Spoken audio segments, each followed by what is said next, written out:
प्रेरणा से और अपने इस मॉल के जो चेयरमैन है श्री शिव अग्रवाल जी, उनकी उदारता से यहाँ पर उपस्थित हैं और कुछ भगवत चर्चा, योग चर्चा, श्रीमद् भगवद गीता के परिप्रेक्ष्य में योग का क्या तात्पर्य है, इस विषय पर मिलकर के कुछ अन्वेषण करेंगे, खोज करेंगे, कुछ विचार करेंगे, जिससे कि हमारा जीवन और ज़्यादा बेहतर सुंदर बन सके। दो तरह का जीवन में विकास चाहिए, एक बाहर का, एक अंदर का। बाहर का विकास में तो संसार अपने हिसाब से लगा हुआ है, हम सब लगे हुए हैं। यानी साधनों का विकास, अर्थ तंत्र का विकास, पॉलिटिकल पावर का विकास और भवन आदि का विकास, ये सब बाहर का विकास कहा जाता है, जो हम आँखों से देख सकते हैं, जिसको हम निरंतर अपने जीवन में प्रयोग करते हैं, हमारी सुविधाओं के रूप में जिसको हम ग्रहण करते हैं। ये सारा का सारा विकास बाहर का विकास है, भौतिक विकास भी कहते हैं। दूसरा एक आंतरिक विकास है। अंदर का जो विकास है वो हमारे संयम से, विवेक से, ज्ञान से, करुणा से, प्रेम से, सहानुभूति से, सहयोग से। अंदर हमारी जो आंतरिक स्थिति है वो चंचल है या एकाग्र है, तो उससे उसका मूल्यांकन होता है। यदि हम चंचल हैं तो कितना भी बाहर का विकास हम कर पा रहे हैं, उसके साथ आंतरिक विकास जीरो है। यदि हम अंदर से प्रसन्न हैं, स्वस्थ हैं और एकाग्र हैं, संयमी हैं और संतुष्ट हैं, और उस संतोष की प्रक्रिया में दूसरों के लिए हम उदारतापूर्वक अपने समय, शक्ति, ऊर्जा को लगा रहे हैं, तो उसका अर्थ ये होता है कि हम अंदर से विकसित होते जा रहे हैं। दोनों ही तरह के विकास को धर्म के नाम से पहचाना जाता है। वैशेषिक दर्शन में एक सूत्र है, प्रारंभ में, अथा तो धर्म व्याख्या श्यामा। हम धर्म की व्याख्या करेंगे। महर्षि कणाद कहते हैं कि धर्म का स्वरूप क्या है, तो उत्तर देते हैं, ये तो अभ्युदय श्रेय सिद्धि सधर्म। दो चीज़ें धर्म के अंतर्गत आती हैं, जिससे यतः, जिस साधन से हमारी प्रॉस्पेरिटी, अभ्युदय, अपने अभ्युदय का हम विकास देख पाते हैं, जिस साधन के द्वारा, और जिस साधन के द्वारा हैप्पीनेस। दो बातें कही कि प्रॉस्पेरिटी भी बढ़नी चाहिए। प्रॉस्पेरिटी के साथ यदि अशांति बढ़ जाती है तो इसका अर्थ होता है कि हमारा धर्म का आधार रूप हमने पहचाना।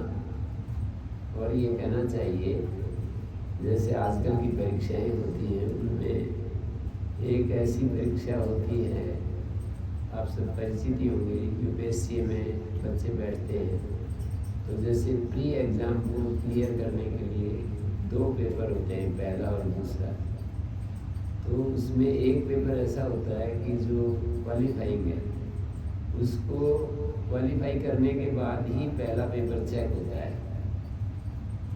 यदि दूसरे पेपर में बच्चा अनुत्तीर्ण हो रहा है तो पहला पेपर में कितने भी नंबर उसको मिल जाएं, वो ज़ीरो हो जाते हैं।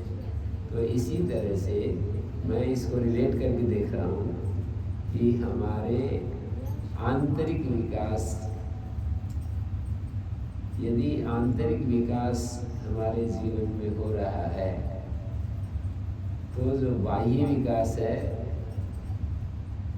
उसको देखते हैं कि कितना बाह्य विकास हो रहा है। आंतरिक विकास के साथ बाह्य विकास को देखते हैं। आंतरिक विकास नहीं है तो बाह्य विकास जीरो हो जाता है। इसको हम दूसरे एंगल से भी देख सकते हैं। एक संख्या होती है और एक संख्या के साथ जीरो होता है, शून्य होता है।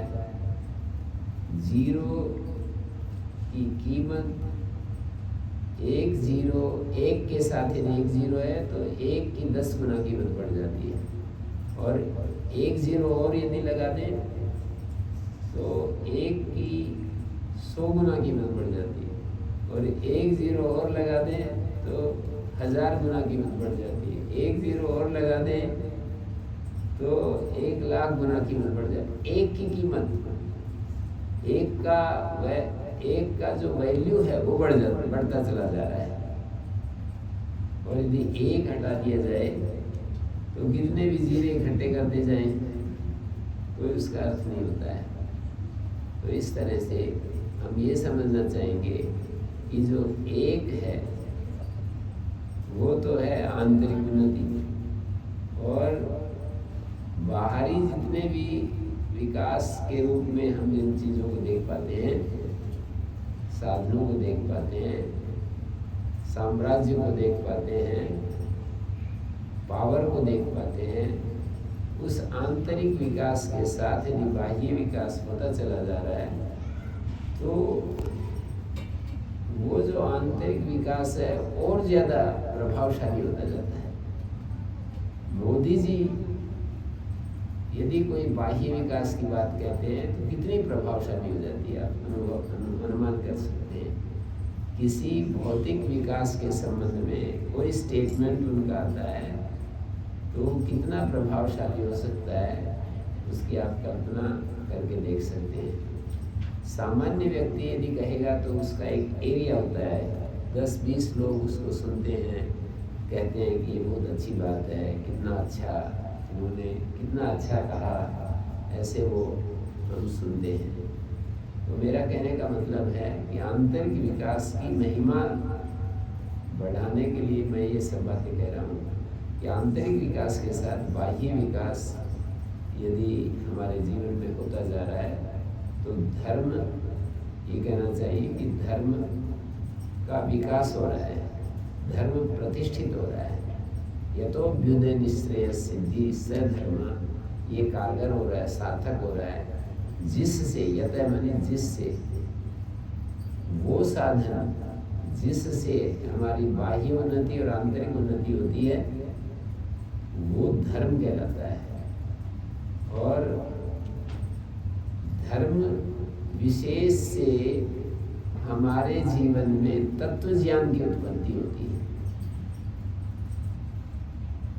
धर्म के विशेष अभ्यास से, उसको कहते हैं योग साधना, जिसके ऊपर हम चर्चा करने जा रहे हैं कि गीता का योग क्या है। धर्म विशेष प्रसूजात द्रव्य गुण कर्म सामान्य विशेष समवायानाम साधर्म वै धर्माभ्याम तत्व ज्ञान निश्रेयसम। महर्षि कणाद ने कहा कि धर्म विशेष से एक चीज उत्पन्न होती है।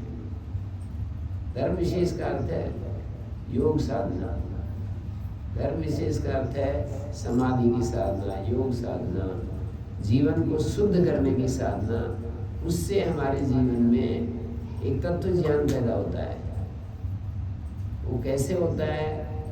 इस संसार के द्रव्य गुण कर्म सामान्य विशेष समवाय का अध्ययन करने से तत्व ज्ञान पैदा होता है। साधर्म वैधर्म के द्वारा कि क्या समानता है, क्या विषमता है, दो चीज़ों में साधर्म क्या है और दो चीज़ों में वैधर्म क्या है, माने समानता क्या है और भिन्नता क्या है। इस अध्ययन के द्वारा तत्व ज्ञान पैदा होता है।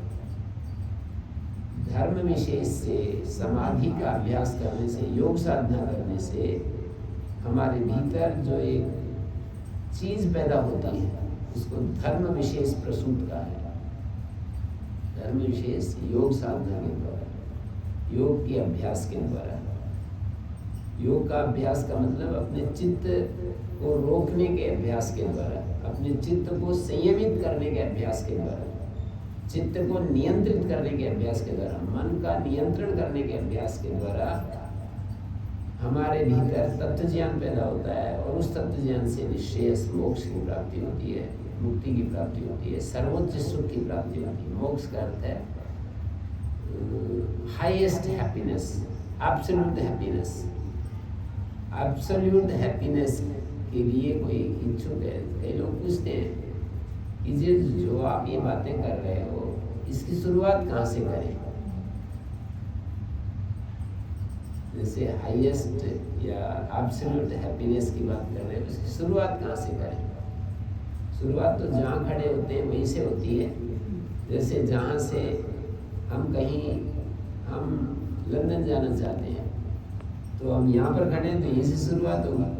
हम भारत जाना चाहते हैं तो भी यहीं से शुरुआत होगी। कहीं भी पहुँचना चाहते हैं जहाँ हम खड़े होते हैं वहीं से शुरुआत होती है। तो अब मैं ये बात कहूँगा कि हम जब अपने जीवन को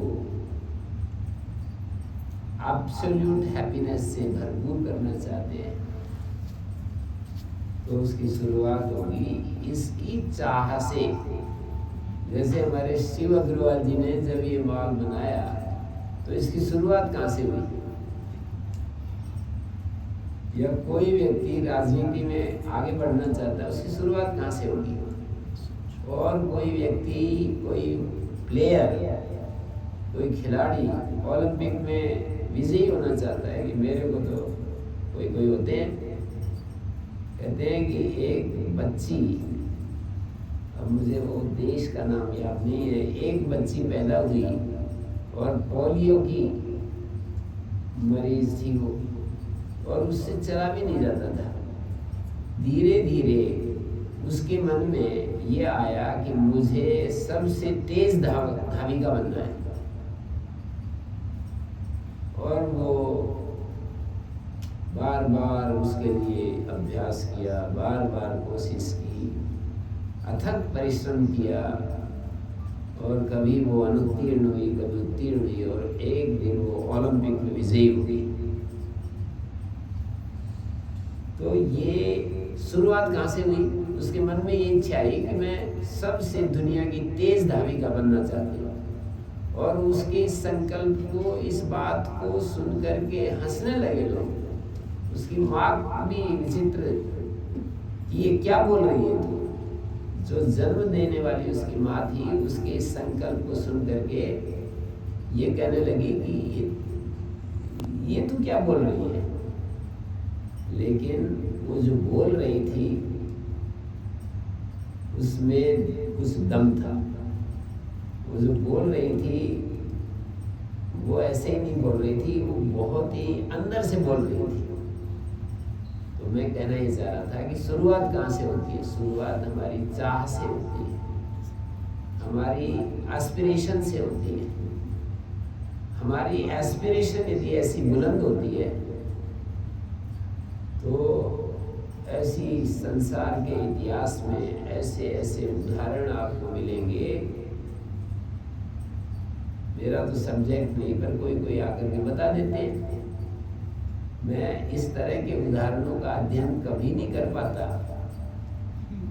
कभी ऐसी पुस्तकें नहीं पढ़ पाता, लेकिन किसी ने जैसे बच्चे का उदाहरण दिया, एक और प्लेयर का उदाहरण दिया कि वो जो था उसको चोट लग गई थी, और वो जो है डॉक्टर ने कहा, उसका सपना था कि मुझे सबसे अच्छा तेज तैराक बनना है, और उसको चोट लगी एक्सीडेंट में, और उसका हाथ जो है वो उठ भी नहीं पा रहा है। तैरने में तो वो करना ही पड़ता है। उसने पता नहीं क्या क्या किया, उल्टा तैरने लगा, और उल्टा तैरते तैरते ही वो इतना तेज धाव जिसमें हाथों का प्रयोग नहीं होता है, और वो विश्व का सबसे अव्वल दर्जे का तैराक बना। तो ऐसे ऐसे उदाहरणों से ये सारा जो हमारा इतिहास है वो भरा पड़ा है कि हमारे मन में जो संकल्प होते हैं वहाँ से शुरुआत होती है। हमारी चाहत से शुरुआत होती है कि हम चाहते क्या है। यदि हम अपने जीवन को शुद्ध करना चाहते हैं और उस पर वो तीव्र इच्छा यदि होती है, बहुत तीव्र होती है, तो उसके लिए कार्य भी हो जाता है। हम भौतिक जगत में विशेष सफलता प्राप्त करना चाहते हैं, उसके लिए तीव्र इच्छा होती है, तो उसके लिए साधन भी जुड़ जाते हैं। कहने का भाव यह है कि वो जो इच्छा है वो सब कुछ जुड़ा है। संस्कृत के कवियों ने भी ऐसे कहा कि महापुरुषों के अंतःकरण में वो शक्ति होती है, ना कि साधनों में। साधनों में शक्ति नहीं होती, अंतःकरण में वो शक्ति होती है।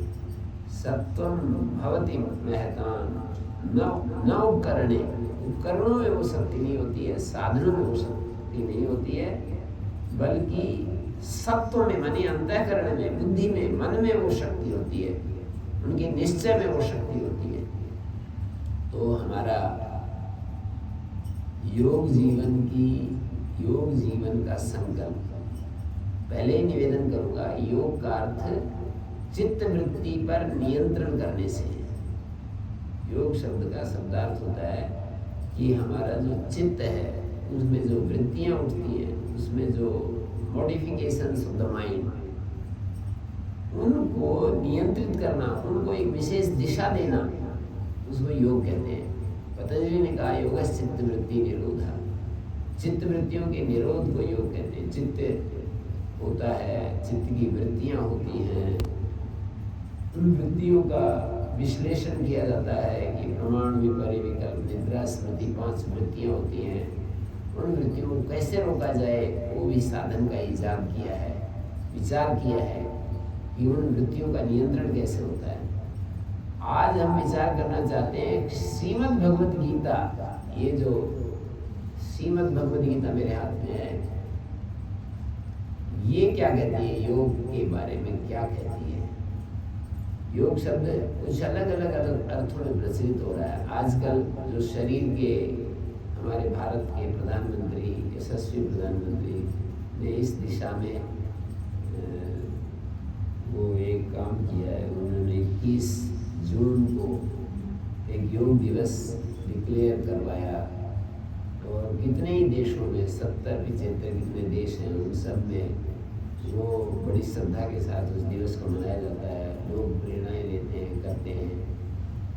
लेकिन मैं जिस योग की चर्चा कर रहा हूँ, वो योग केवल इतना ही नहीं है जितना हम शरीर से एक्सरसाइज करते हैं, शरीर के द्वारा हम अपने शरीर के विभिन्न अंगों तोड़ते बोड़ते हैं। ये तो बहुत ज़्यादा लोग कर ही रहे हैं, पहले से ही कर रहे हैं। हमारे आजकल के जो बच्चे हैं, जिम्नास्टिक जो करते हैं, वो बहुत अच्छे से करते हैं। लेकिन मैं कहना चाह रहा हूँ कि योग के 8 अंगों में आसन भी एक वो अंग है। पर आसन का अर्थ ये होता है कि कितनी देर हम किसी एक आसन पर आराम से बैठ सकते हैं, इस अर्थ में उस आसन का प्रयोग होता है। मैं एक साधु से मिला, मैं साधु से बहुत मिलता रहता हूँ, इस लाइन का आदमी हो गया ना, तो अपने डिपार्टमेंट के लोगों से मिलता रहता हूँ। जैसे खिलाड़ी अपने खिलाड़ियों से मिलते हैं, बिजनेसमैन उनके साथी होते हैं, और पॉलिटिशियंस जो है अपने पॉलिटिशियंस से मिलते रहते हैं।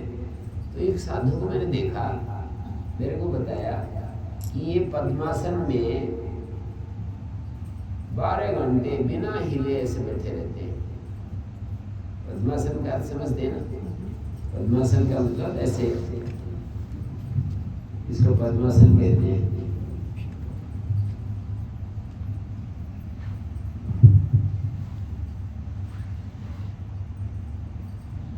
एक पैर को ऐसे रखें, दूसरे पैर को उसके ऊपर, और ये ऐसे बैठे रहते हैं 12 घंटे। तो स्थिर सुखमासन, बिना किसी परेशानी के 12 घंटे तक इस तरह से ये बैठे रहते हैं। ऐसे मेरे को किसी साधु के बारे में बताया, मैंने उनके दर्शन किए, उनको प्रणाम किया। एक साध्वी को मैंने देखा, अपनी आंखों से देखा, 2 बार गया मैं, वो तो मैंने कह ही दिया कि मैं मिलता रहता हूँ। तो एक साध्वी से मिलने के लिए गया, किसने बताया?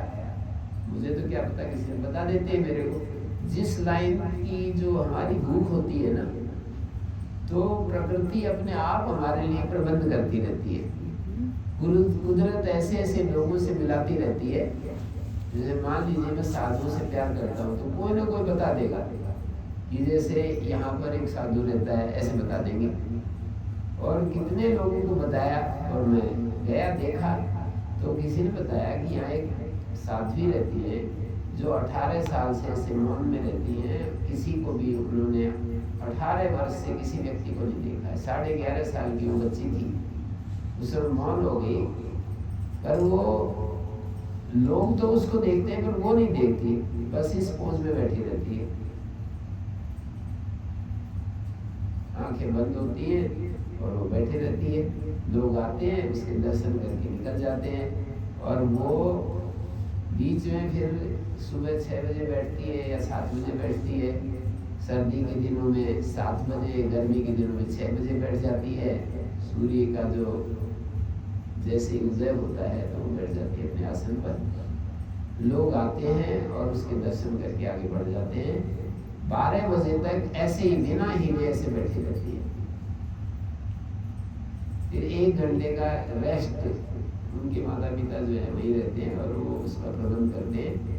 कपाट बंद हो जाता है, द्वार बंद हो जाता है। माता पिता कहते हैं कि भाई आप जो है अब 1 घंटे नहीं मिल सकते, आने वाले लोगों से कहते हैं।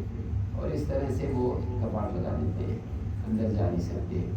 और वो करती होगी कुछ 1 घंटे, कुछ खाना पीना कुछ करती होगी। फिर 1 बजे आकर के फिर बैठ जाती है और इसी तरह से सायंकाल 5 बजे 6 बजे तक ऐसे ही बैठी रहती है। तो मतलब एक बार में 5-6 घंटे ऐसे उन्होंने ऐसा अभ्यास किया।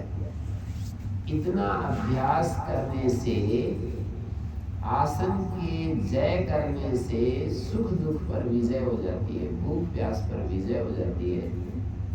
आसन यदि विजयी हो जाए, हम आसन पर विजय प्राप्त कर लें, तो केवल आसन पर विजय नहीं पाई गई है, उससे हम अपने सुख दुख पर, अपने भूख प्यास पर भी हमारा नियंत्रण हो जाता है। तो ये कहना चाहिए कि जब हम बदल बदल करके आसन करते रहते हैं, तो वो तो एक प्रकार का शरीर के स्वास्थ्य के लिए अभ्यास है।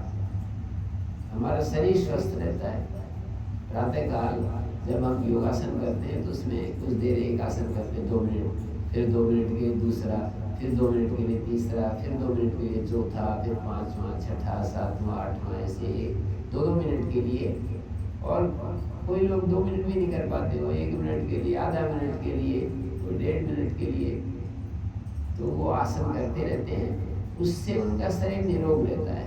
शरीर में जो आरोग्य होना चाहिए, धर्म अर्थ काम मोक्षाणाम आरोग्य मूलभूतम, धर्म अर्थ काम मोक्ष, इनका जो मूल यदि आप आपसे पूछे कि इनके मूल को बताओ क्या है, धर्म अर्थ काम मोक्ष का मूल क्या है, तो आरोग्य। क्योंकि यदि आप धन कमाना चाहते हो तो आरोग्य है तो धन कमा सकते हैं। आप प्लेयर बनना चाहते हैं, आरोग्य है तो प्लेयर बन सकते हैं। आप राजनीति में सफलता प्राप्त करना चाहते हैं, आरोग्य है तो आप राजनीति में सक्सेस हो सकते हैं। आप बहुत पढ़ाई करना चाहते हैं, आपका आरोग्य ठीक है तो अच्छा पढ़ सकते हैं। कहने का अभिप्राय ये हुआ कि भाई आरोग्य तो सभी कुछ करने के लिए हमें आवश्यक होता है। सभी कुछ करने के लिए जब आवश्यक है तो उसके साधन भी ढूंढने पड़ते हैं कि भाई आरोग्य कैसे मिलता है। तो भाई आरोग्य आहार ठीक करने से, निद्रा ठीक करने से, ब्रह्मचर्य का पालन करने से, और शरीर के लिए जो योगासन प्राणायाम है उसके द्वारा, इन 4 साधनों से हमारा आरोग्य ठीक होता है, हम स्वस्थ होते हैं। और स्वस्थ अवस्था में हम फिर जो चाहते हैं वो हम कर सकते हैं। तो मेरा मतलब ये हुआ, अभी तक तो मैं भूमिका बनाई, आप थक तो नहीं जाएंगे मेरी बात सुनते सुनते? मैं तो अपना आसन जमा लिया है, मैं तो नहीं थकूंगा। पर फ्री माइंड होकर के आप सुनेंगे तो फिर बहुत कुछ सुनने के लिए आपको मिलेगा। कुछ कमिटमेंट यदि आपके हैं और आप कहीं किसी को बता रखा है कि हमको इतने बजे मिलना है, उतने बजे मिलना है, तो मन फिर एकाग्र नहीं रहेगा। फिर कमिटमेंट में जो है किसी नोबेल, मेरे को एक विद्यार्थी कॉलेज में, एक यूनिवर्सिटी में एक विद्यार्थी मिले। मैंने कहा भाई आपके कॉलेज में बड़े बड़े आदमी जाते हैं, कौन सबसे बड़ा आदमी आपने देखा मिले? बोले जी एक आया था, उसको नोबेल पुरस्कार मिला था। तो उसने क्या संदेश दिया नोबेल पुरस्कार? तो उन्होंने एक बात कही, मेरे को याद है कि you should not have any commitment if you want to do some research work. कुछ रिसर्च करना चाहते हो, खोज करना चाहते हो, तो तुम्हें कोई भी कमिटमेंट नहीं रखना है। तो मैं भी यही कह रहा हूँ कि आपको कमिटमेंट यदि है कि मेरे को इतने बजे वहाँ पर जाना है, तो ये रिसर्च चल रही है ना, ये भी एक रिसर्च चल रही है ना, तो ये रिसर्च नहीं हो पाएगी। फ्री होकर के कि भाई अब हम हैं और गुरु जी हैं, बस आचार्य जी, अब इनको सुनाने दो, इतना अच्छा मौका मिल गया। तो कहाँ मिलती है ये चीज़ें? समय इन चीज़ों के लिए कहाँ आदमी निकाल पाता है? हाँ, सब चीज़ों के लिए समय निकल जाएगा, खाने पीने के लिए निकल जाएगा, और नाच तमाशे यदि होते हो तो उनको देखने के लिए खूब समय निकल जाएगा, कहीं पिकनिक करने के लिए समय निकल जाएगा, सब कुछ के लिए समय निकल जाएगा। इसके लिए किसी शास्त्र चर्चा के लिए, गंभीर चर्चा के लिए, जीवन की समस्याओं का माने डीप रूटेड प्रॉब्लम्स को सोल्व करने के लिए, हमारे जीवन में डीप रूटेड प्रॉब्लम्स है ना, उनको सोल्व करने के लिए कहाँ समय निकल पाता है? तो मैं ये कहूँगा कि गीता क्या कहती है हमारे लिए, क्या संदेश देती है? तो योग के बारे में कहती है कि एक परिभाषा दूसरे अध्याय में दी कि समत्वम योग उच्यते, समता ही योग है। क्या बोले? दूसरे अध्याय के प्रारंभ में बोले कि योगस्था कुरु कर्माणि संगम त्यक्त्वा धनंजय सिद्ध्य सिद्ध्यो समो भूत्वा समत्वम योग उच्यते।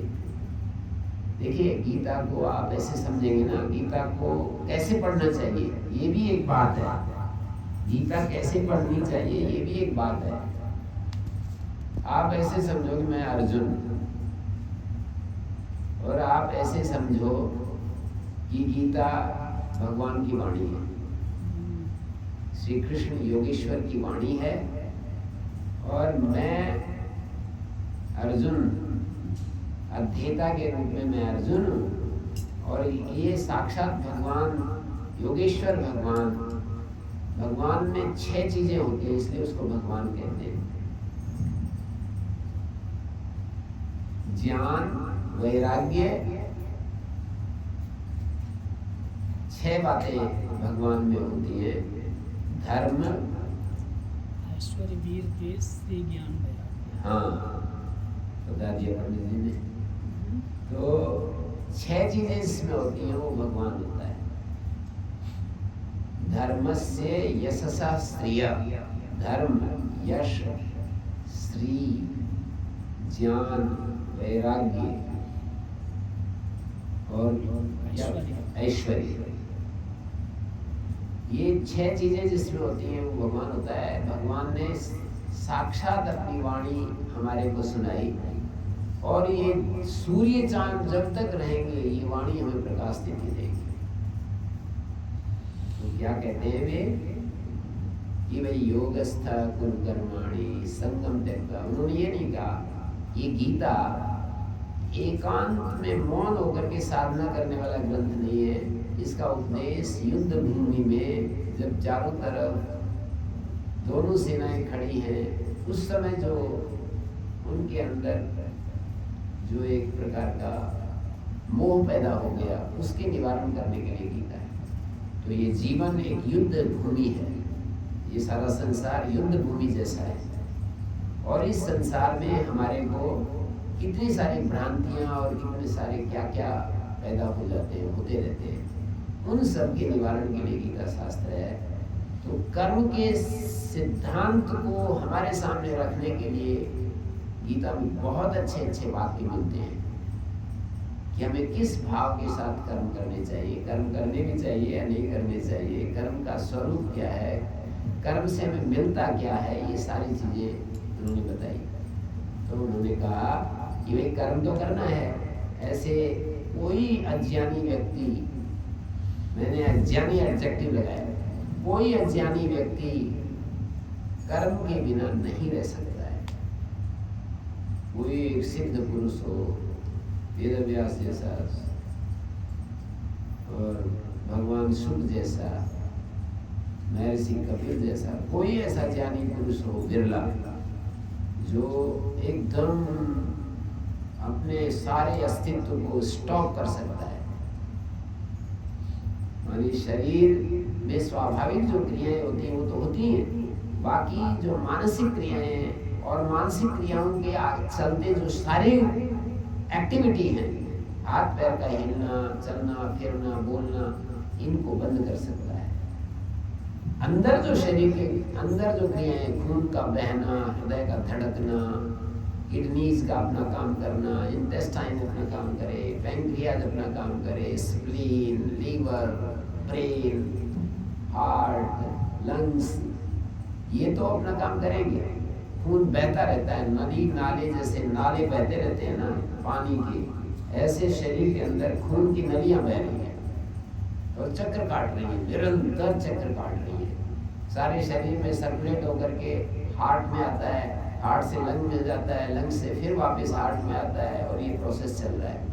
उसको छोड़ दो, मानसिक जो क्रियाएं हो रही है उनको कोई एक ज्ञानी बिरला पुरुष रोक सकता है, बाकी अज्ञानी व्यक्ति कर्म से उपरत नहीं हो सकता, कर्म से मुक्त नहीं हो सकता है। कर्म तो करना पड़ेगा, पर उसके साथ भगवान हमको दिशा दे रहे हैं कि भाई कर्म करो, पर किस भाव के साथ करो। तो उन्होंने बताया कि भाई योगस्था कुरु कर्माणि, योग में स्थित होकर के कर्म को करो।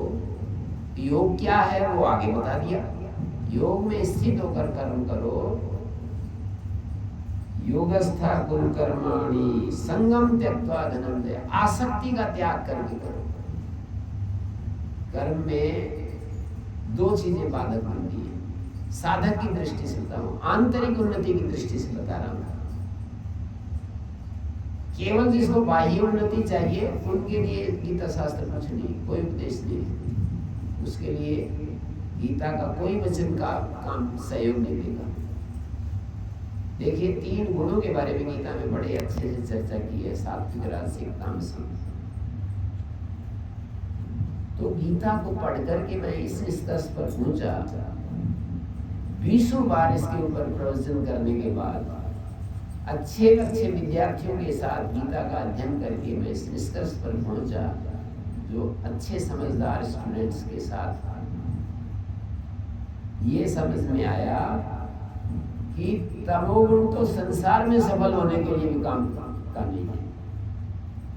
तमोगुण के आधार, जिसका जीवन तमोगुणी है, अर्थात कुछ करने का अनिच्छुक है, कुछ नहीं करना चाहता है, बस ऐसे ही जीवन को काटना चाहता है, ऐसे ही समय बिताना चाहता है, ऐसे व्यक्ति के लिए संसार में भी कुछ अर्थ नहीं है, संसार में भी वो सफल नहीं है।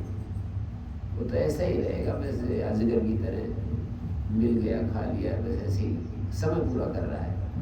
पर गीता ये कहती है कि संसार में सफल होने के लिए, मतलब भौतिक रूप से उन्नति करने के लिए हमको रजोगुणी होना पड़ेगा। और गीता ये कहती है कि आध्यात्मिक रूप से आप यदि सफलता चाहते हैं तो आपको सत्व से परिपूर्ण होना पड़ेगा। 3 विभाग करके बताए कि श्रद्धा 3 प्रकार की होती है, सात्विक, राजसिक, तामसिक। आहार 3 प्रकार के होते हैं, सात्विक, राजसिक, तामसिक। दान 3 प्रकार के होते हैं, सात्विक, राजसिक, तामसिक। तप 3 प्रकार के होते हैं, सात्विक, राजसिक, तामसिक। यज्ञ 3 प्रकार के होते हैं, सात्विक, राजसिक, तामसिक। त्याग 3 प्रकार का होता है, सात्विक त्याग, राजसिक त्याग, तामसिक त्याग। बुद्धि 3 प्रकार की होती है, सात्विक, राजसिक, तामसिक। कर्ता 3 प्रकार के होते हैं, सात्विक, राजसिक, तामसिक। कर्म 3 प्रकार के होते हैं, सात्विक, राजसिक, तामसिक। धृति, धैर्य, शक्ति 3 प्रकार की होती है, सात्विक धैर्य, राजसिक धैर्य, तामसिक धैर्य। सुख 3 प्रकार का होता है, बुद्धि 3 प्रकार की होती है। ये सब 3 प्रकार के होते हैं। इनमें आध्यात्मिक उन्नति कोई करना चाहता है तो उसके लिए हमारे को सात्विक स्थिति में रहना पड़ेगा। दुनिया में सफलता चाहते हैं, दुनिया आजकल की जो परिभाषा में दुनिया में सफलता का अर्थ होता है कि पूरा दुनिया उसको पहचानने लगे, उसका पूरी रिकॉग्निशन हो जाए और बड़े बड़े हमारे बार मेरे सामने बैठे हैं तो इनका तो नाम ही लेना पड़ेगा, मैं क्या करूँगा। शिव अग्रवाल जी जैसे जीवन में एक सक्सेसफुल व्यक्ति यदि आप दुनिया की आंखों में बनना चाहते हैं तो आपको बहुत ज़्यादा मेहनत करनी पड़ेगी, बहुत ज़्यादा उसके लिए इच्छा करनी पड़ेगी, महत्वाकांक्षी होना पड़ेगा और उसके लिए परिश्रम करना पड़ेगा, बहुत ज़्यादा अथक मेहनत करनी पड़ेगी। ये ऐसे थोड़ी बनती है। एक मकान बनाने के लिए आदमी क्या क्या करना पड़ता है, ये जुटाओ वो जुटाओ, इतना बड़ा तंत्र साम्राज्य खड़ा करने के लिए इतना मेहनत करनी पड़ती है, सब समझ सकते हैं। पर आंतरिक जीवन को व्यवस्थित करने के लिए, आंतरिक जीवन में सक्सेस होने के लिए हमको सात्विक स्थिति में होना पड़ता है। तो गीता का ये संदेश है कि समता ही योग है, सिद्धि या सिद्धि में सम हो जाओ, सफलता भी बनना। वैसे तो गीता के इन संदेशों को हम आंशिक रूप में भी यदि अपने जीवन के साथ जोड़ लें तो हमारा जीवन काफी हद तक निर्भर हो जाएगा, काफी हद तक हल्का हो जाएगा, काफी हद तक दुखों से शांत हो जाएगा, खाली हो जाएगा। मतलब दुख हमारे जीवन में कम होते चले जाएंगे। गीता का कितना अच्छा संदेश है। गीता ये कह रही है कि भाई सफलता मिलेगी, कभी असफलता मिलेगी, तुम काम करोगे तो ऐसे थोड़ी लिख दिया है कि कभी सफलता ही मिलनी है, कभी सफलता मिलेगी, कभी विफलता मिलेगी। लेकिन तुम्हें दृष्टा बनकर, सीयर बनकर के you have to watch the success. अब वो कोई बहन मेरे से पूछ रही है, अभी किसी दुख होता है तो कैसे उसको दुख परेशान कर देता है। मैंने कहा कि दुख का देखने वाला कोई होता है और दुख दिखने वाली चीज होती है, या इससे अलग भी कोई स्थिति होती है। मैंने प्रश्न किया कि मुझे ये बता दो कि दुख आपको दिखता है क्या? बोले हाँ दिखता है। शारीरिक दुख होता है, घुटनों में दर्द होता है, पेट में दर्द होता है, कंधों में दर्द होता है, सिर में दर्द होता है, दिखता है। तो मैंने दूसरा प्रश्न किया, जब दिखता है तो देखने वाला और दिखने वाली चीज एक होती है, अलग अलग होती है? ये बता दो। जो दुख को देख रहा है, या मैं इस मकान को देख रहा हूँ, मंदिर को देख रहा हूँ, तो मैं देखने वाला हूँ और मंदिर दिखने वाला है, ये स्थान दिखने वाला है। तो मुझे ये बता दो कि ये देखने वाला और दिखने वाला एक है या अलग अलग है? अलग अलग है, एक ही है। ये जो मकान है मैं देख रहा हूँ तो मैं मकान हूँ क्या? किसी बहन ने कहा कि एक ही है।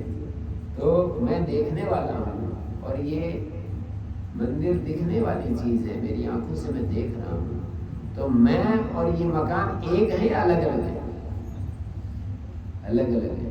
तो बिल्कुल इसी शैली में, इसी लॉजिक से जो दुख है या सुख है या इच्छा है या भय है या क्रोध है, ये जितनी भी चीजें हैं, ये हमारे द्वारा देखी जाती हैं।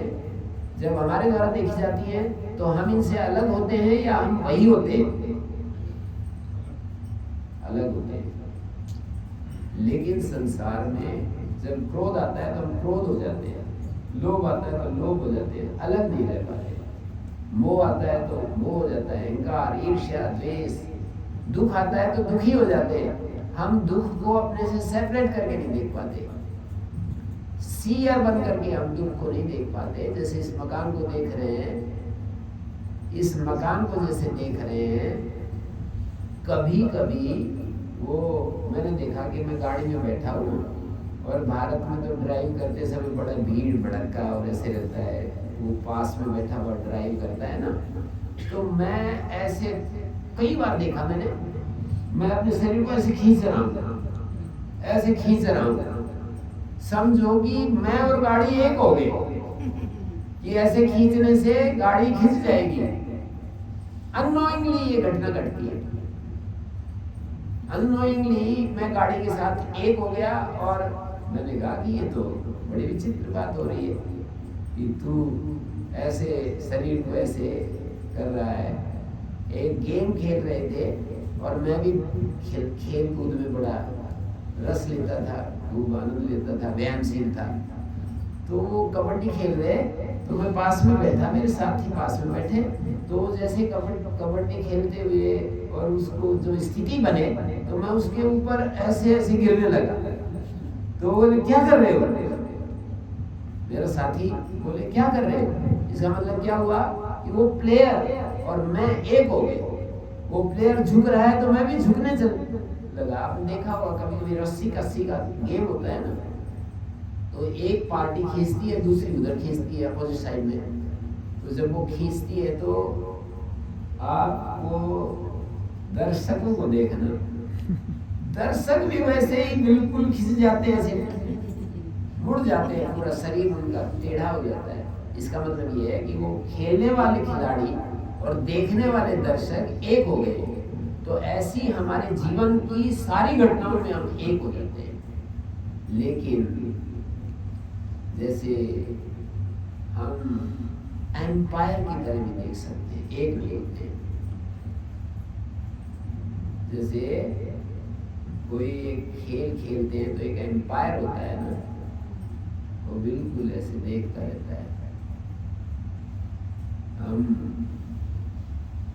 ये जो बैंक का कैशियर होता है ना, उसकी तरह भी हो सकते हैं, एक भी होते हैं। पन्ना धाय की तरह भी हो सकते हैं। पन्ना धाय के बेटे को वो आकर के कहने लगे कि कहाँ है उदयसी नदी, तो उसने बचाने के लिए कह दिया ये रखा है, अपने बेटे को कह दिया।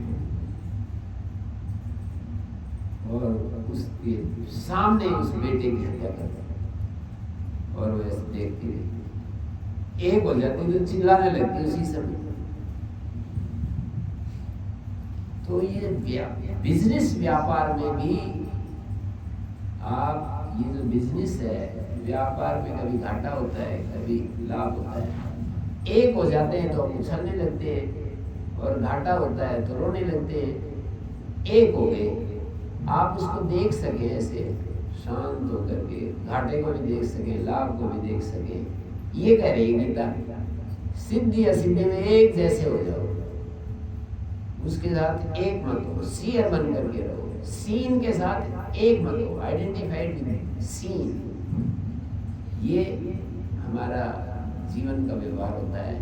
तो एक परिभाषा तो ये होगी समत्वम योग उच्यते। दूसरी परिभाषा यहीं पर कही, दूरे नियवरम बुद्धियुक्तो जहाति उभे सुकृत दुष्कृते तस्मात् योगा युज्यस्व योगः कर्म सुपोषणम्।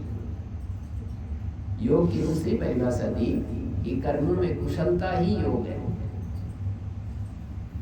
कर्मों में इस कुशलता से हमें कर्म करने हैं कि कर्म बंधक ना बने।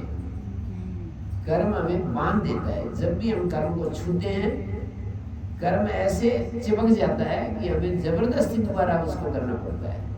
एक बार किसी ने शराब पी ली या कोई तेज नशा कर लिया तो उस नशे का आदी हो जाता है आदमी, उसको दोबारा करना पड़ेगा, और उसकी गति, उसकी स्पीड बढ़ती जाती है।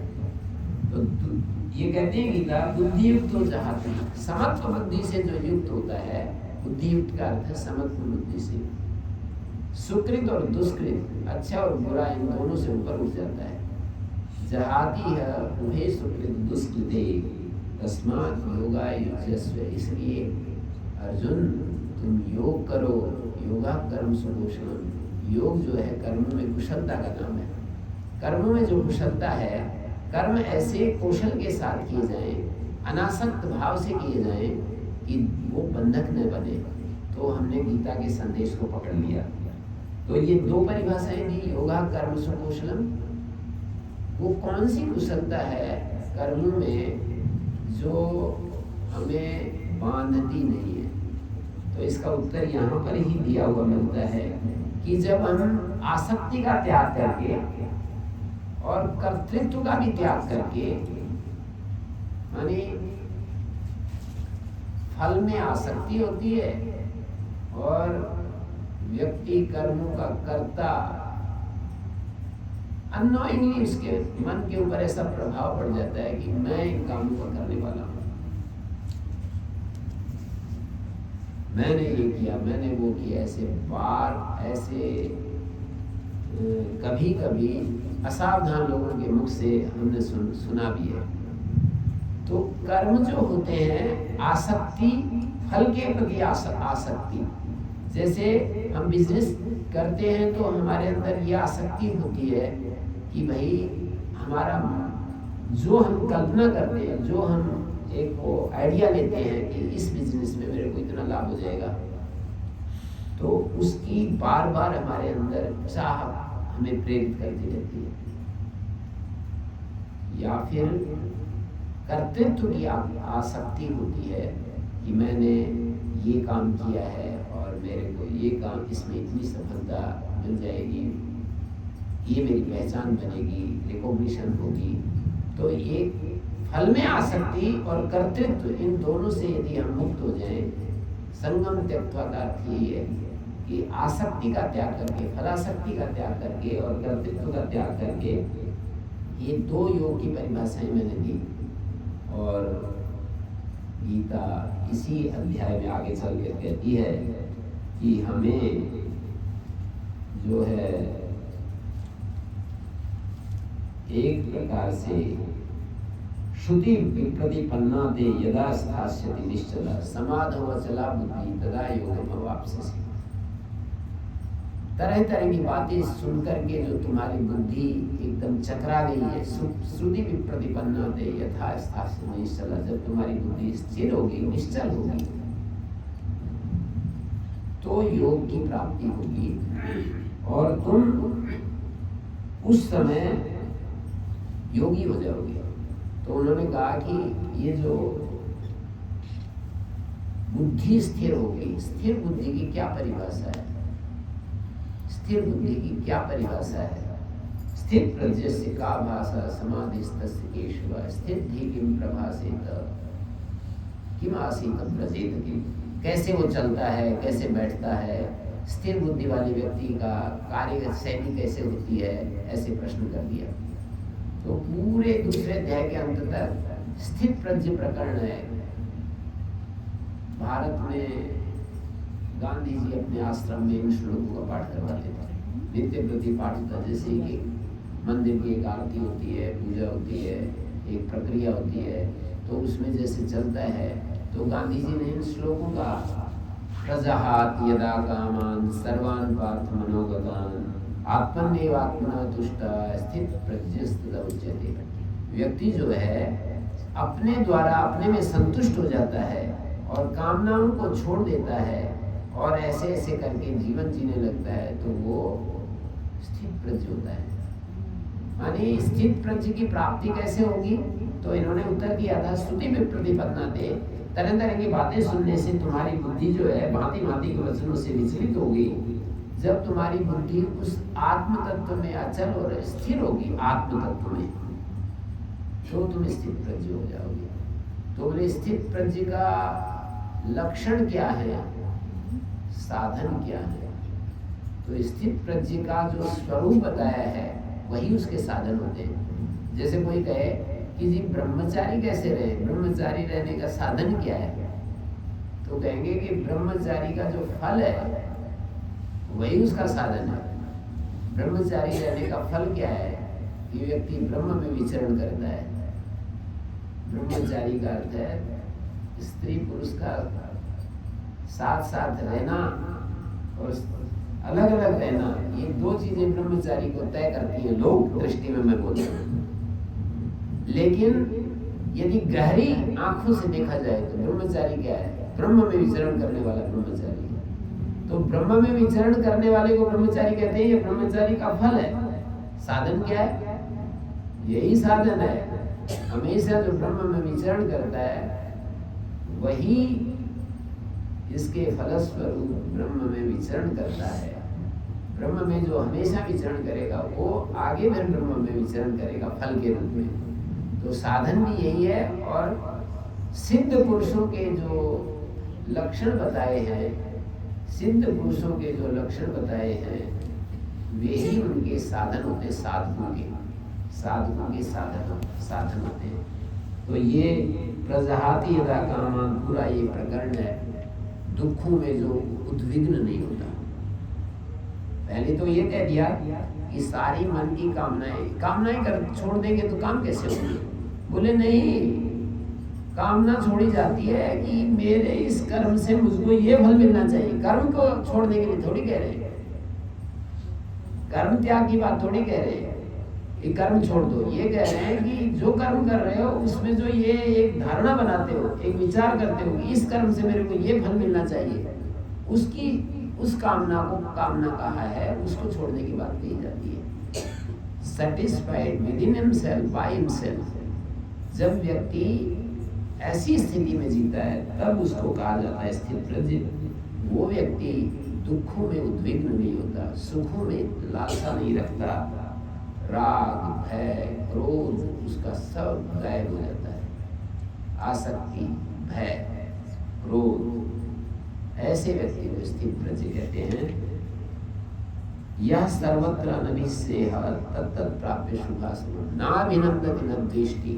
कहते हैं वो जो परिस्थितियां आती हैं अच्छी बुरी, उनमें एक के प्रति लगाव नहीं रखता, दूसरे से द्वेष नहीं करता, वो व्यक्ति स्थित प्रज्ञ होता है। यदा संघर्ते जाए, मैं अपने गुरुजी के पास एक बार कोई जा रहा था मिलने के लिए, तो मैंने कहा जी हमारे को भी कोई संदेश पूछा ना। तो उन्होंने कहा कि वो आचार्य जी ने ये कहा कि गुरुजी के पास जा रहे तो हमारे लिए भी कोई संदेश मांग लेना। तो उन्होंने कहा कि वो कछुए वाला दृष्टांत है ना, उसको सामने रखे। गीता में वही कहा है, जैसे कछुए के ऊपर जैसे आक्रमण होता है तो विड्रॉ कर लेता है, अपने शरीर के अंगों को समेट लेता है, अंदर चला जाता है। तो ऐसे ही हम जैसे जैसे कोई परिस्थिति आती है अपने आत्मा में जाना सीख लें तो स्थित प्रज्ञ होकर के जी सुरक्षित रहेंगे। जैसे कोई चूहा एक बैठा हुआ बिल के पास और बिल्ली को देख करके, और वो ऐसे उसकी मूंछ होती है लंबी लंबी, ऐसे ऐसे कर रहा। तो बिल्ली ने कहा, समझाने के लिए कहानी विद्वान लोग बताते बना लेते हैं, उन्होंने कहा कि चूहे ये मूछे किसके ऊपर तान रहा है? तुम्हारे ऊपर। बोले अच्छा, एकदम झपटी और तुरंत उसमें घुस गया, उसके बिल के अंदर घुस गया। तो ऐसे जो लोग अपने आप को जैसे ही संसार के आक्रमण हो, विषयों के आक्रमण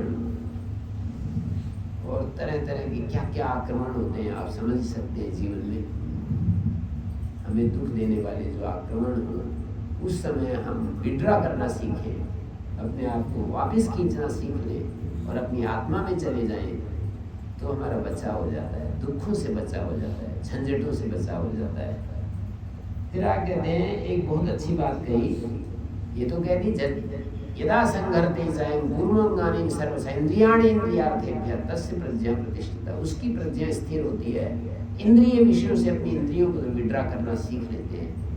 विषया विनिवर्तन निराहारस्य देहिनः रसवर्जन रसोप्यस्य परम दृष्ट्वा निवर्तते। जैसे आदमी उपवास करता है तो विषय उसको छोड़ देते हैं, विषयाभिनिवर्तन दे। जैसे भोजन करना छोड़ दें तो विषयों में जो आसक्ति है ना वो छूट जाएगी। हमारे को शरीर में ऊर्जा चाहिए विषयों को भोगने के लिए। तो जब हमने भोजन छोड़ दिया तो विषय तो छूट गए, लेकिन उनका रस थोड़ी जाता है। वो तो फिर भोजन करने लग जाते हैं, फिर वो रस वापस जीवित हो जाते हैं। तो कहते हैं वो रस तो तब जाएगा जब उससे बड़ा रस तुम जान लोगे। आत्मा का रस या परमात्मा का रस जो है, बड़ा रस है, उसको जानने के बाद ये छोटा रस गायब होगा। फिर कहा यततोपि कौन्तेय पुरुषस्य विपश्चिता इंद्रियाणि प्रमाथिनी हरन्ति प्रसन्नं मनः।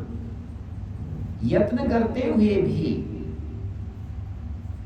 मनुष्य को, विद्वान व्यक्ति को भी ये इंद्रियां खींच लेती है। जो सब जानता है, प्रवचन करता है, दूसरों को सुनाता है, समझाता है, उसको भी ये इंद्रियां खींच लेती है। सामान्य आदमी की तो बात छोड़ो।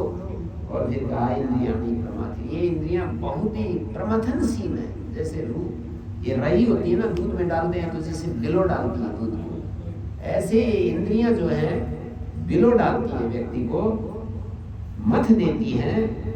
और प्रमाथिनी हरन्ति प्रसन्नं मनः, ये बुद्धिमान पुरुष के मन को बलात् खींच लेती है इंद्रियां। हरन्ति प्रसन्नं मनः, मन को बलात् खींच लेती है।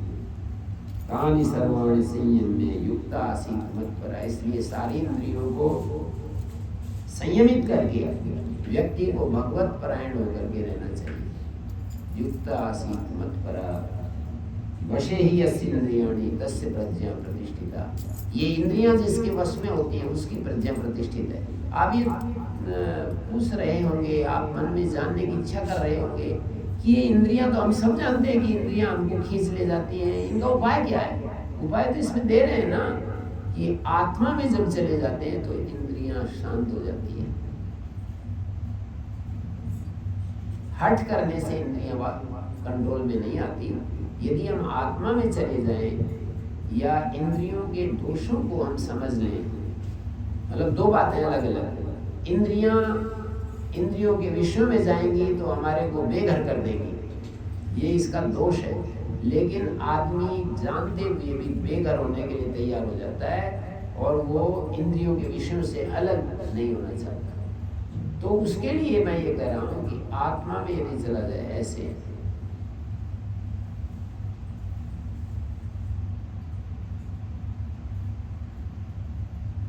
थोड़ा थोड़ा देर के लिए यदि वो आत्मा में जाना सीख ले तो इंद्रियां जो है काबू में आ जाएंगी। इन्होंने कहा विषया ध्याय तो विषयान पुंसा संगस्तेषु बजाए। एक अनर्थ श्रृंखला दोहराई है यहाँ पर कि आदमी का सर्वनाश कैसे होता है। तो बोले विषयों का ध्यान करेगा तो उनमें आसक्ति पैदा हो जाएगी, और जब आसक्ति हो जाएगी तो कामना पैदा हो जाएगी, और कामना पैदा हो जाएगी तो पूरी नहीं होगी तो क्रोध आएगा, और क्रोध आएगा तो मनुष्य का जो बुद्धि है वो अपने स्वरूप से हट जाएगी। जो अच्छी अच्छी बातें सुनी थी वो सब गायब हो जाएंगी, सारी अच्छी अच्छी बातें गायब हो जाएंगी, स्मृति भ्रंश हो जाएगा, और स्मृति भ्रंश हो गया तो बुद्धि नष्ट हो जाएगी, और बुद्धि नष्ट होगी तो सर्वनाश हो जाएगा। गायत्री मंत्र में हम इसीलिए कहते हैं धियो यो न प्रचोदयात्, हे भगवान हमारी बुद्धि से ही रास्ते पर चलती रहे। आप सब जो सुनने वाले हैं ना, रोजाना सुबह शाम कम से कम 21 बार यदि ये दोहरा लें, धियो यो न प्रचोदयात्, हे भगवान मेरी बुद्धि सही रास्ते पर चलती रहे, धियो यो न प्रचोदयात्, मेरी बुद्धि सही रास्ते पर चलती रहे, मेरी बुद्धि सही रास्ते पर चलती रहे, तो कल्याण हो जाएगा। तो इन्होंने ये कहा कि हमें विषयों को ग्रहण करना होता है, पर राग द्वेष युक्त करके इंद्रियों के द्वारा विषयों को ग्रहण करना होता है। राग द्वेष वियुक्त विषयान इंद्रियैस्तरन् आत्मवश्येन निधे आत्मा प्रसादम अधिगच्छति।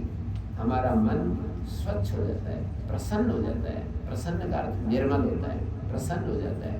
राग द्वेष युक्त होकर के इंद्रियों से विषयों को ग्रहण करें तो मन निर्मल हो जाता है। प्रसादे सर्व दुखानां हानिरस्योत जायते। और मन जब प्रसन्न हो जाता है तो सब दुखों की हानि हो जाती है, सारे दुख समाप्त हो जाते हैं। प्रसन्न चेत सोयासु बुद्धि पर्यवतिष्ठते। प्रसन्न चित्त वाला, स्वच्छ चित्त वाले व्यक्ति की बुद्धि स्थिर हो जाती है। ये सारा उपदेश देते हुए इंद्रियाणाम ही चरता में एक बात कही। जब इंद्रियां विश्व में विचरण करती है और मन उनका साथ दे दे तो फिर बुद्धि को भी ले आता है। ध्यान दीजिए, इंद्रियां विश्व में जाए और मन उसका साथ दे दे, यहाँ जाने दो, और मन साथ हो जाए। मन साथ हो जाए तो बुद्धि जो विवेक है उसको भी खींच के अपने साथ ले आता है। जैसे किसी नौका को हम समुद्र में ले जाते हैं, नौका को चलाते हैं और वायु तेज प्रवाह से दूसरी दिशा में आ जाए, दूसरी दिशा में चलने के लिए आ जाए, तो बोले जबरदस्ती वायु को खींच करके ले जाएगी नौका को। वायु नावम इमाम बसी, जैसे जल में वायु नौका को ले जाती है, ऐसे वायु स्थानी जो मन है, जो इंद्रियों के साथ हो गया, वो मन, इंद्रियों का साथ देने वाला मन हमारी बुद्धि को भी अपने साथ खींच करके ले जाएगा। जैसे वायु नौका को खींच करके ले जाती है, ऐसे हमारी बुद्धि को खींच करके ले जाएगा। तस्मात् यस्य महाबाहो निगृहीतानि सर्वशः। इसलिए इंद्रियां के विषयों से यदि रोक ली गई, वश में कर ली गई तो कल्याण है, नहीं तो सर्वनाश है। ऐसे कह दिया, यही चेद अवेदी तत् सत्यमस्ति नो चेदि आवेदी महति विनष्टि। महाविनाश है। और ये कहा पूरे मान, इसमें हमारे को रुचि वो करनी पड़ती है। या निशा सर्वभूतानां यस्याम जागृति संयमी सा निशा, यस्याम जागृति भूतानि सा निशा पश्यतो विनो, या निशा सर्वभूतानां तस्याम जागृति संयमी। जिन चीजों में सांसारिक लोग रात की तरह देखते हैं, उन्हीं चीजों के प्रति संयमी जागता है। संयम, विवेक, निर्विकारता, निर्दोषता, निर्द्वंद्वता, निर्वैरता, निर्भयता, निरहंकारता, निरपेक्षता, निष्कामता, इन सब चीजों को सामान्य आदमी रात की तरह है उसके लिए। इन्हीं चीजों में संयमी जागता है। यस्याम जागृति भूतानि, और जिन चीजों में प्राणी मात्र जाग रहे हैं, विषयों के सुख में, मान बढ़ाई में, ईर्ष्या में, लोभ लालच में, योगी के लिए वो रात की तरह होती है। ये दृष्टि की बात है। आपूर्यमाणम अचल प्रतिष्ठम समुद्रमापा प्रविशन्ति यद्वत्। आपूर्यमाणम अचल प्रतिष्ठम समुद्रमापा प्रविशन्ति यद्वत् तद्वत् कामायम प्रविशन्ति सर्वे स शान्तिमाप्नोति न कामकामी। वो व्यक्ति शांति को प्राप्त करता है वो जो अपने भीतर स्थिर है और कामनाएं इधर से उधर से, आगे से पीछे से, ऊपर से नीचे से, दाएं से बाएं से आती हैं और उसमें आकर के विलीन होती चली जाती है। जैसे नदियां समुद्र में जाती हैं और बिना हलचल किए उसमें विलीन होती जाती हैं, ऐसे जो व्यक्ति तो वो शांति को प्राप्त करता है। कामनाओं के पीछे दौड़ने वाले व्यक्ति को, कामना माने इंद्रिय विषयों की कामना, कामना माने अपना मन चाहा हुआ फल की कामना। हमें टारगेट फिक्स करना अलग बात है, कर्म करना अलग बात है, मेहनत करना अलग बात है, पर ये कहते हैं कि जो हम चाहते हैं वैसा ही ये होना चाहिए, ये आग्रह कामना बनता है, तो उसको मना कर रहे हैं। विहाय कामान यः सर्वान्, समाप्त कर रहा हूँ, धीरे से तंग हो गए होंगे। विहाय कामान यः सर्वान् पुमांस्तरति निष्प्रिया, जो व्यक्ति सारी इन कामनाओं को छोड़ करके निष्प्रिय होकर विचरण करता है, निर्ममो निरहंकारा, जिसको इस संसार में मेरा करके कुछ नहीं समझता, और जिन चीज़ों को हम मेरा कहते हैं उनके साथ उसका कोई तादात्म्य नहीं अपना स्वीकार करता, वो शांति को प्राप्त करता है। ऐसा ब्राह्मी स्थिति पार्थ है, नैनाम प्राप्य विमुह्यति स्थित्वास्यामंत काले भी ब्रह्म निर्वाण गच्छति। वो व्यक्ति ब्रह्म निर्वाण को प्राप्त करता है, ये ब्राह्मी स्थिति है, इसको प्राप्त करके जो मोह को प्राप्त नहीं होता है। गीता का योग स्थित प्रज, इसमें तो महीनों तक हम कथा करते हैं गीता की। मैंने थोड़ी देर के लिए, आप मेरे काबू में आ गए थे, अब तो आप कैसे भागेंगे इधर उधर, तो ये सब चर्चा मैंने की, और आपकी इस विषय में और ज़्यादा खोज होगी तो आप और आगे बढ़ोगे। किसी का कोई छोटा मोटा प्रश्न है तो वो भी हम रख सकते हैं, विचार कर सकते हैं, जिससे हम जीवन का मार्ग प्रशस्त हो। वैसे खाया हुआ अपना नहीं होता, पचाया हुआ अपना होता है, पढ़ा हुआ अपना नहीं होता है, गुणा हुआ अपना होता है। इतनी सारी बातें हम सीखते हैं, उनको हमें गुणना पड़ता है, उनको हमें विचार के द्वारा अपने जीवन का अंग बनाना होता है। जैसे खा लें और वो हमारे शरीर में ना लगे, भोजन का परिपाक ठीक से ना हो, तो फिर लूज मोशन हो जाए तो वो हमारे शरीर के लिए बहुत घातक हो जाता है, बहुत ज़्यादा हमारे शरीर को दुर्बल कर देता है।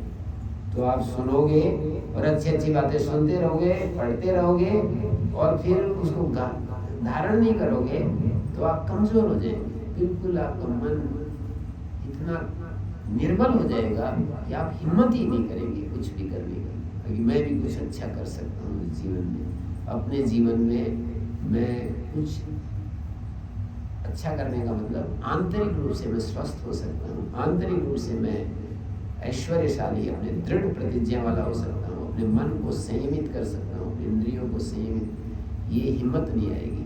तो इसके लिए हिम्मत करने के लिए हम जैसा सोचें वैसा हमें करना होता है। तो आप सबका बड़े ध्यान से आपने इस भगवत चर्चा में सम्मिलित हुए और मेरे को मौका दिया भगवत चर्चा करने के लिए। मैं तो चाहता हूँ ये ऐसे सुनने वाले रोज़ मेरी कथा सुनते रहे, मैं ऐसे चाहता हूँ। इसीलिए स्वामी राम सुंदर जी महाराज तो सुबह 5 बजे कथा वहाँ पर इकट्ठे हो जाते थे, जहाँ भी वो रहते थे ना, 5 बजे रोज़ उनको आधा घंटा पौना घंटा बोलना होता था। तो मेरा तो ये एक प्रकार का इसको व्यसन समझ लीजिए, मेरी रुचि का विषय समझ लीजिए। इस चर्चा में मुझे आनंद आता है और आपने मेरे आनंद को बढ़ाया है, इसके लिए आप सबको प्रणाम करता हूँ, धन्यवाद देता हूँ। ओम शांति शांति।